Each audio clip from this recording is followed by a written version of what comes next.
آج ہم آپ کو ملواتے ہیں ایک ایسے نوجوان سے کہ جو پاکستان کے بہت بڑے کنٹینٹ کریٹر مانے جاتے ہیں، جنہوں نے بہت ساری نوکریاں کی اور ہر جگہ اپنی قسمت آزمائی لیکن کچھ نہ بن سکا۔ بالآخر انہوں نے سوشل میڈیا پر قدم رکھا اور سوشل میڈیا پر ایسا کنٹینٹ پیش کیا کہ پاکستان بھر میں لوگ ان کے دیوانے ہو گئے۔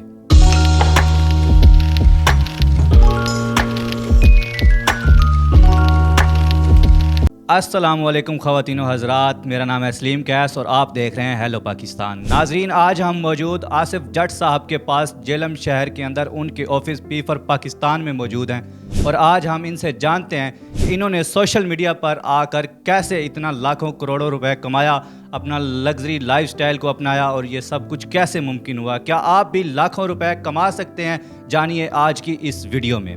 تو آئیے ویڈیو شروع کرتے ہیں۔ السلام علیکم سر۔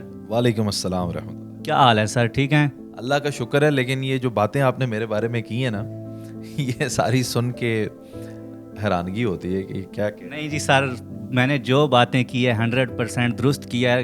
یہ پاکستانی عوام لوگ آپ کے بارے میں یہی اتفاق رکھتے ہیں۔ آپ کو یہ آپ کی معلومات ہے 100% جو آپ کہہ رہے ہیں، میں آپ کو 100% یقین سے کہہ رہا ہوں یہ سب کچھ غلط ہے۔ نہ میں اس قابل ہوں، نہ اتنے لوگ مجھے جانتے ہیں، نہ اتنے لوگ مجھے محبت کرتے ہیں، نہ کبھی کریں گے، نہ مجھ میں کوئی ایسی بات ہے کہ انہیں کرنی چاہیے۔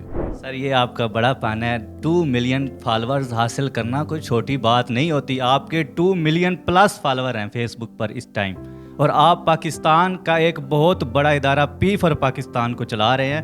یہ چھوٹی بات نہیں ہے، یہ آپ کی بڑائی ہے کہ آپ کہیں کہ میں اس قابل نہیں ہوں۔ اچھا سر، میں بتاتا ہوں، مالک کی ذات ہے، اتنی چھوٹی سی کیڑی سے ہاتھی مروا دیتی ہے۔ یہ تو ہے بے شک۔ خاکسار نے اگر یہ کام کر لیا، میں نے 2016 سے لے کے 2023 تک 2 ملین پلس کیے ہیں، یہ بنتے ہیں تقریباً 7 سال، میں نے 7 دنوں میں 2 ملین ہوتے ہوئے لوگوں کے دیکھے ہیں۔ میری کیا کامیابی ہے؟ سر وہ تو اللہ پاک جسے چاہے عزت دے ذلت دے، لیکن آپ کی محنت اور آپ نے جو سٹرگل کی اس حساب سے آپ اس وقت پاکستان کے نمبر 1 کریٹر میں مانے جاتے ہیں۔ اچھا سر، ہمارا آپ سے ایک پرسنلی کویسچن یہ ہے کہ آپ ہمیں یہ بتائیں کہ آپ کب سے سوشل میڈیا پر ایکٹیو ہیں اور کیسے اتفاق ہوا آپ کا؟ اچھا، یہ ایک اتفاق تھا۔ اتفاق اس طرح سے تھا کہ میں یہ بننا نہیں چاہتا تھا، مجھے بالکل چڑ تھی میڈیا اور اس طرح کی چیزوں سے، لیکن مجھے نا تھوڑا سا موسیقی کا شوق تھا، اور ہم اسی طرح ایک بیٹھک میں دوست موسیقی کیا کرتے تھے۔ تو ان دنوں میں میرا یہ کیبل انٹرنیٹ کا بزنس ہوا کرتا تھا۔ تو میرے ایک دوست کی سسٹر ہیں قرۃ العین نثار، وہ اس وقت ایک ریڈیو کے اوپر مینیجر ہوا کرتی تھی، پروگرام مینیجر۔ انہوں نے اپنے بھائی سے کہا کہ آپ لوگ ادھر جو، کیونکہ وہ کلپس ریکارڈ کر کے گھر میں دکھاتا، تو انہوں نے کہا آپ لوگ اتنا اچھا گانا گاتے ہو تو کسی دن ریڈیو پہ آؤ پروگرام کو۔ وہ مجھے منو کے لے ہی گیا، ہم نے ادھر پرفارم کیا۔ تو گانا سن کے انہوں نے کہا گانے کا تو پتہ نہیں ہے، آپ باتیں بڑی اچھی کرتے ہیں، پروگرام کیا کریں۔ تو میں نے ریڈیو شروع کر دیا اس طرح سے، تو پھر یہ آگے سفر چلتا گیا، یہ آغاز تھا۔ اچھا آصف بھائی، آپ ہمیں یہ بتائیے گا کہ آپ نے جو پہلی ویڈیو سوشل میڈیا پر بنا کے پوسٹ کی وہ کب اور کیسے کی؟ یار مجھے یہ نہیں یاد کہ میں نے پہلی کیا ویڈیو بنائی، کیونکہ میں بہت پہلے سے ہی، میں آپ کو یہ بتا دوں سن 2009 میں میری فیس بک آئی ڈی بنی ہوئی ہے۔ تو جب فیس بک بنتی ہے بندہ پکچر اور ویڈیو تو لگاتا ہی ہے نا، تو اب مجھے کیا یاد ہوگا کہ میں نے کیا، بہت پرانی بات ہے۔ ہاں میں آپ کو پہلی ویڈیو بتا دیتا ہوں جس نے میری زندگی بدل دی، وہ یہ میں آپ کی پروگرام میں پہلی دفعہ یہ واقعہ شیئر کر رہا ہوں۔ یہ ہوا یہ کہ کھاریاں کے اندر ہم ریڈیو کی طرف سے ایک پاکستان ٹیلی کمیونیکیشن کمپنی جو ہے، اس کی کوئی برانچ کی انوگریشن تھی یا کسی نے فیچر کی یا کسی انٹرنیٹ کی، تو ہم ادھر وہ تشہیر کر رہے تھے۔ تو ایک بزرگ آ کے نا، بڑے حال و بے حال بزرگ، ہاتھ میں چنے کی وہ چھابی سی اٹھائی ہوئی، میرے پاس آ کے کھڑے ہو گئے۔ تو ایسے مجھے دیکھتے رہے۔ تو میں نے نا ان سے پوچھا، میں کو بزرگوں خیر ہے؟ تو مجھے کہتے ہیں بیٹا بڑے ہی اچھے ماں باپ کے بیٹے لگتے ہو، مجھے بتاؤ نا یہ کیا ہو رہا ہے۔ تو میں نے بڑے تحمل سے، حالانکہ میں جانتا تھا کہ پی ٹی سی ایل کا اور ان چیزوں کا ان سے کیا واسطہ، لیکن میں نے ان کو بڑے تحمل سے پیار سے سمجھایا۔ میں مس کرتا ہوں اس بابے کو اپنی زندگی میں، ڈھونڈتا ہوں کہیں مل جائے۔ اب سنیں، بابے کو جب میں نے سمجھایا نا کہ بابا جی یہ ہے یہ اس طرح ہے، تو کہتے ہیں میری ایک بات مانو گے؟ میں کہا جی حکم کریں گے، نہیں مانوں گا۔ کہہ رہے ہیں میں تمہیں پانی پلانا چاہتا ہوں, پیو گے؟ اچھا. میں نے کہا مجھے پانی پلا, گرمیاں تھی اس وقت, میرے پاس خیبر گاڑی ہوتی تھی, مجھے یاد ہے, یہ سن 2016 کی بات ہے. میں نے کہا بابا جی میں پیوں گا. بابا اچھا میں پانی لے کر آتا ہوں. بابا جی کھاریاں کا یہ واقعہ ہے. کھاریاں میں جب آپ مین جی ٹی روڈ پہ کھڑے ہوں گے تو سپریٹر جو ہے دونوں جی ٹی روڈز کو جو سپریٹ کرتا ہے وہ اونچا ہے, وہ اس کے اوپر سے چھلانگ لگا کے دوسری طرف چلے گئے, دکانیں سامنے ہیں. یعنی ہم کھڑے تھے اس روڈ پہ جو لاہور سے پنڈی جاتی ہے, بابا جی ادھر گئے جو پنڈی سے لاہور جاتی, اپوزٹ جا کے وہاں پہ تو پانی لینے. میں نے کہا اچھا. اب میں ادھر کھڑا رہا انتظار میں کہ بابا جی ہیں. میرا کام بھی ٹیم کا ختم ہو گیا, اتنا انتظار کر لیا کہ میں نے گاڑی کو سلف بھی لگا لیا. میں جانے کی تیاری میں ہوں تو میں نے دیکھا بابا جی وہی چھابا اٹھائے ہوئے اور کوئی پانی کی بوتل ہاتھ میں نہیں ہے, واپس آ رہے ہیں. میں پھر باہر نکلا, میں نے کہا بابا جی مجھے بتائیں حکم پانی. تو بابا جی نے چھابا نیچے کیا. اچھا اب اس چھابے کے اندر کیا تھا, 20 50 والی چنے کی وہ جو بنی ہوئی تھیلیاں سی بنی ہوتی ہیں, وہ 20 روپے کی 50 روپے کی بکتی ہے. آپ مجھے بتائیں سخت گرمی میں چنے کتنے لوگ خریدتے ہوں گے؟ ہارڈلی اس کی 500 کی دیاڑ لگتی ہوگی, جو میں نے اندازہ لگایا. اس کے اندر پتہ ہے کیا تھا چھابی کے اندر بابا جی؟ میرے لیے اور میری ٹیم کے 4 اور لوگوں کے لیے رانی جوس کے ٹن, پیپسی کے ٹن, 7 اپ کے ٹن, کوک کے ٹن. اچھا اتنی خاطر نوازی, ٹھنڈے برف ٹن. اللہ اکبر, میرے رونگٹے اس وقت بھی اس واقعے کو یاد کر کے رونگٹے کھڑے ہو. کہ بابا جی یہ بس کمال. میں نے ٹھکرائے, میں نے لے لیے. میں نے کہا بابا جی, میں نے کہا کہ انہوں نے کہا نہیں تمہارے پیو تم پیو گے مجھے اچھا لگے گا, پیو نا. میں نے سپ لیا, باقی دوستوں کو بھی دیے, وہ بیٹھے. اب میں اندازہ لگا رہا ہوں, اب میرے اندر ملال بھی ہے. بابا جی نے ساری دیہڑی مجھے دے دی ہے. میں نے کہا بابا جی اگر آپ برا نہ منائیں تو میں آپ کا بھی انٹرویو کروں. تو بابا جی نے کہا کر لو. تو میں نے بابا جی کو ادھر ہی بٹھا لیا. اب اس بابا جی سے متاثر تو میں آلریڈی ہو چکا تھا, تو میں نے ان سے پوچھا, میں نے کہا بابا جی آپ کی عمر کتنی ہے؟ تو انہوں نے بتایا 70-80 سال عمر ہے. میں نے کہا بیوی بچے جو بھی انہوں نے بتایا. میں نے کہا زندگی کیا ہے بابا جی؟ یہ سوال تھا میرا ان سے, بس ایک سوال ایک پروگرام. اور وہ پہلا پروگرام تھا جو میرے پیج سے 10 ملین ویو پہ گیا. یہ سن 2016 کی بات بتا رہا ہوں. تو بابا جی زندگی کی بیان کرتے ہوئے مجھے کہتے ہیں کہ اگر تم زندگی میں جھوٹ نہیں بولو گے, کسی کے ساتھ دھوکہ نہیں کرو گے, ایمانداری کے ساتھ زندگی گزارو گے, تو تم بھی میری طرح زندگی سے مطمئن رہو گے. یہ جو ان کا لفظ تھا نا, میری طرح زندگی سے مطمئن رہو گے, یہ مجھے ہلا گیا. لفظ کے پیچھے ایک کہانی تھی کوئی. میں دیکھ رہا ہوں ایک انسان, میرے پاس گاڑی ہے, اوپر سورج مجھے ڈائریکٹ نہیں لگتا, میں سفر کرتا ہوں, اچھی نوکری ہے, اور ایک انسان چنے بیچ رہا ہوں, مجھے کہہ رہا ہے میری طرح زندگی سے مطمئن رہو گے. کیا اطمینان ہے اس کی زندگی میں؟ تو مجھے پتا چلا کہ اطمینان جو ہے وہ پیسہ نہیں ہے. اس دن مجھے یہ ریئلائز ہو گیا. بابا جی کی ویڈیو ڈالی, وہ وائرل ہو گئی. دوبارہ میں بابا جی کو ڈھونڈتا ہی رہ گیا, مجھے وہ بابا نے ملا. اور پھر آخر میں جب میں جانے لگا تو میں وہ جو تھے نا, میں چاہتا تھا کہ جتنے پیسے ان کے لگ جائیں میں نے کچھ نہ, تو میں نے انہیں نا کوئی زکوٰۃ کوئی خیرات کوئی کچھ نہیں, میں نے تحفۃً میں نے کہا بابا جی میں آپ کو کچھ پیسے دینا چاہتا ہوں. تو میں نے انہیں کچھ پیسے دیے, خدا کی قسم رونے لگ گئے بابا جی. اچھا رونے کے مجھے پیسے دو گے تو میں نے کہا میں آپ پیار کرتا ہوں آپ سے, میں آپ کا بیٹا ہوں, مجھ سے پیسے آپ نہیں لیں گے, پلیز لے لیں. میں نے زبردستی جب ڈال کے پیسے, لیکن وہ رو رہے. دوبارہ میں نے تلاش کیا ادھر جا کے ملوں, کیونکہ وہ تو ایک شخص تھا, وہ آیا پتہ نہیں کیا میری زندگی میں تبدیلیاں کر گیا. اس کے بعد بڑے اچھے کام کرنے کی اللہ نے توفیق بھی دی, لیکن ان کو میں ڈھونڈتا رہ گیا, وہ زندگی میں بابا نے ملا. یعنی کہ آپ کی زندگی میں ایز وہ ایک کہہ لیں نا کہ ایک انسان فرشتہ بن کے آتا ہے اللہ تعالیٰ کی طرف سے, تو وہ فرشتے کا رول ادا کر رہے تھے. بس کچھ ایسا ہی تھا, میں اس میں اور کیا کہہ سکتا ہوں. اچھا آصف بھائی, آپ ہمیں یہ بتائیں کہ آپ اس وقت سوشل میڈیا سے کتنا کما رہے ہیں اور آپ کی پہلی ارننگ کتنی تھی؟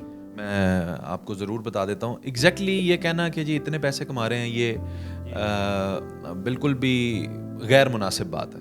مجھے آپ کو بتانا نہیں چاہیے, کیونکہ یہ کسی کی ذاتی زندگی ہوتی ہے. اس کا مطلب یہ نہیں ہے کہ میں کوئی ٹیکس چوری کرنا چاہتا ہوں. ہمارے تو آپ کو پتہ ہے آن لائن جو پیسے ہیں وہ آلریڈی بینکنگ چینل میں ہی آتے ہیں. تو اور کیونکہ ہم ٹیکس پیئر ہوتے ہیں تو آلریڈی وہ ٹیکس ہمارا کٹتا ہے. سو ہم اٹس ناٹ کہ کسی سے ٹیکس چھپانا ہے, اٹس کہ یہ بتانا مناسب نہیں ہوتا کہ یار میں نے, اور یہ بھی نہیں ہے کہ وہ اتنے کروڑوں روپے ہیں کہ آپ لوگوں نظر نہ لگ جائے, یہ نہیں ہے. بس میں یہ سمجھتا ہوں کہ کسی کو بھی اپنی انکم جو ہے وہ نہیں بتانی چاہیے. ہاں یہ میں آپ کو بتاتا ہوں کہ میں اللہ کریم کے کرم سے میں بہت اچھی زندگی گزار رہا ہوں, یعنی جو میں ڈیزرو نہیں کرتا تھا میرے مالک نے مجھے وہ زندگی دی. تعالیٰ نے وہ سب کچھ عطا کر دیا ہے. ارننگ جو ہے وہ جو آپ کا سوال ہے نا وہ بڑا دلچسپ سوال ہے. تو یہ جب 2016 سے یہ سفر کا آغاز ہوا نا ڈیجیٹل چینل کا, تو اس کے بعد یہ مونیٹائزیشن سے جو آپ پیسے اگر پوچھ رہے ہیں نا تو وہ تو 2020 تک بھی نہیں آئے, وہ تو بڑی بعد میں آئے جا کے. یہ جو پہلی ارننگ تھی نا وہ آپ جب تھوڑا تھوڑا مشہور ہونا شروع ہوتے ہیں تو علاقے کے لوگ یا آگے پیچھے کے لوگ اپنی تشہیر کے لیے آپ کو بلا لیتے ہیں, جو آج بھی ہمیں لوگ بلاتے ہیں. تو انہوں نے وہ میرا خیال ہے 12,500 روپے میں نے پہلی جو ہے وہ کسی کی ویڈیو بنا کے تو ایڈ کیا تھا جی, تو وہ 12,500 روپیہ میں نے لیا تھا. صحیح ہو گیا جی. اچھا, آپ نے سوشل میڈیا پر آنے سے پہلے کون کون سی نوکریاں کی؟ میں نے اب تو ایگزیکٹلی یاد بھی نہیں ہوگا لیکن کچھ یاد ہے مجھے. میں سب سے پہلے تو رہا ہوں ایک نیٹ کیفے پہ 1,500 روپے ماہانہ, یہ میں نے نوکری. اس کے بعد یو فون میں رہا ہوں. اس کے بعد میں رہا ہوں, اللہ آپ کا بھلا کرے, میں نے سعودی عربیہ میں جو ہے چائے کافی بھی بنائی ہے. ویسے میں گیا ایز اے کمپیوٹر مہندس, وہ اسے کہتے ہیں جو کمپیوٹر ریپیئرنگ وغیرہ کرنے والا جو لڑکا ہوتا ہے, وہ بھی میں نے کام کیا ہے 2-2.5 سال سعودی عربیہ میں. اس کے بعد میں واپس آ کے کیبل انٹرنیٹ کا کام کیا ہے, ٹھیک ہے. تو یہ ساری, اور اس کے بعد ریڈیو پہ کام کیا. سوشل میڈیا پہ آنے پہ پہلے یہ سارے کام جو ہیں وہ میں نے کیے. اچھا آصف بھائی, آپ ہمیں یہ بتائیے گا کہ اب آپ نے مستقبل کے لیے کیا سوچ رکھا ہے, اور آپ مستقبل میں آپ خود کو کہاں پر دیکھتے ہیں؟ قبر میں. قبر میں تو ظاہری سی بات ہے, ہر انسان نے جانا ہے, آخری مقام وہی ہوتا ہے. میرا پوچھنے کا مقصد اس دنیا کے لحاظ سے تھا. دنیا میں آپ اپنی مرضی سے کہیں نہیں جاتے. یہ بات بھی ایک درست ہے کہ آپ اپنی مرضی سے کہیں نہیں جاتے, اللہ پاک کی طرف سے ہی جو لکھا ہے. جو یہ کہہ دیتے ہیں نا جو میں یہ کر لیا, میں نے وہ کر لیا, میں یہ کر لوں گا, تمہاری اوقات ہی نہیں ہے, تم کچھ نہیں کر سکتے. وہ مالک کائنات ہے, وہ تم سے کرواتا ہے, تم کر لیتے ہو. کیا خوبصورت میرے مالک کی ادا ہے. تمہارے ذہن میں ایک بات ڈالتا ہے کہ جاؤ وہاں کھڑا ایک شخص ہے, اس کو 100 روپیہ دے دینا. تم جاتے ہو, تم اس کو 100 روپیہ دے دیتے ہو, خود ہی خیال ڈالتا ہے تمہارے ذہن میں, خود ہی تم سے کام کرواتا ہے, خود ہی خوش ہو کے تمہیں نیکیاں دے دیتا ہے. پہلے خود خیال ڈالتا ہے, پھر کام کرواتا ہے, اور اس کا اجر بھی خود دے دیتا ہے, خود ہی خوش ہو جاتا ہے. تو اس دنیا میں تم اس کی مرضی کے بغیر کیا کرو گے؟ تو کچھ بھی نہیں سوچا کیا کرنا ہے. کہ ہاں پلانس چھوٹے موٹے ہوتے ہیں. خواہش تھی کہ گھر بناؤں, وہ شروع کر لیا ہوا, اللہ کرے گا مک بھی جائے گا, گھر بن جائے گا. گاڑی کی خواہش ہوتی ہے, غریب آدمی کو سب سے پہلے یہی شوق ہوتا ہے, موٹر سائیکل مل جائے, گاڑی مل جائے, اللہ نے دے دی ہے. اب اور زیادہ خواہشات نہیں ہیں. اب اولاد ہے تو اولاد کے لیے سوچتے ہیں کہ وہ بھی کسی اچھے مقام پہ لگ جائے. اور میری جو سب سے بڑی اپنی زندگی میں آنے والے وقت میں خواہش ہے وہ یہ ہے کہ میں کوئی ایسا کام کر سکوں کہ کل جب میں مر جاؤں نا, تو جب میری ملاقات ہو قبر میں رسول اللہ صلی اللہ علیہ وآلہ وسلم سے, تو میری آنکھیں جو ہے نا وہ نیچے نہ ہوں. وہ احتراماً تو ہوں گی لیکن میں ان سے نظر اس شرمسار نہ ہوں, میں ان کے سامنے کھڑا ہوا یہ نہ محسوس کرواؤں کہ یار, یہ نہ کہیں کہہ دیں میرے امتی, میرے بندے تھے تم نے یہ کیا کیا. میرا نام روشن کرنا تھا نا ہم نے, تو آقا علیہ الصلوۃ والسلام کا نام روشن کرنا ہے. اللہ تعالیٰ کی ہم بنائی ہوئی مخلوق ہیں, وہ بھی پراؤڈ فیل کرنا ہے نا کہ اللہ نے بنایا ہے, تو پھر انسانیت کی مد میں کچھ اچھا کر سکوں. بس یہی ہے, اور اس سے زیادہ کوئی نہیں. اتنی زیادہ میری خواہشات, اور یہ کر لوں گا وہ بہت یہ تو ایک کہہ لیں کہ اچھی سوچ ہے آپ کی, اور ہمیں آپ سے مل کر بہت خوشی ہوئی, بہت اچھا لگا. آصف بھائی, آپ سے آخری کویسچن یہ کرنا چاہیں گے کہ آپ کوئی ایک پیغام اپنا ہماری آڈینس کے لیے اور پی فار پاکستان کی آڈینس کے لیے دینا چاہیں تو؟ نہیں, میں آڈینس کو کوئی پیغام نہیں دینا چاہتا. اس سانوں پیغام دیندے نے, ایسی کی انہوں نے دینا ہے. 2-3 قسم کے لوگ ہیں اس فیلڈ کے اندر. ایک وہ ہیں جو ویوز کے پیچھے بھاگتے ہیں, سب کچھ کرتے ہیں. ہم بھی تقریباً اسی ریس میں ہی ہوتے ہیں. لیکن یار ایسا کام کرنا کہ کل کو تمہارے بچے بھی اٹھ کے تمہیں دیکھیں تو کہیں یار میرے باپ نے کتنی اچھی ویڈیو بنائی تھی. ایسا کام کرنا تمہارے ماں باپ بہن بھائی بھی دیکھ سکے.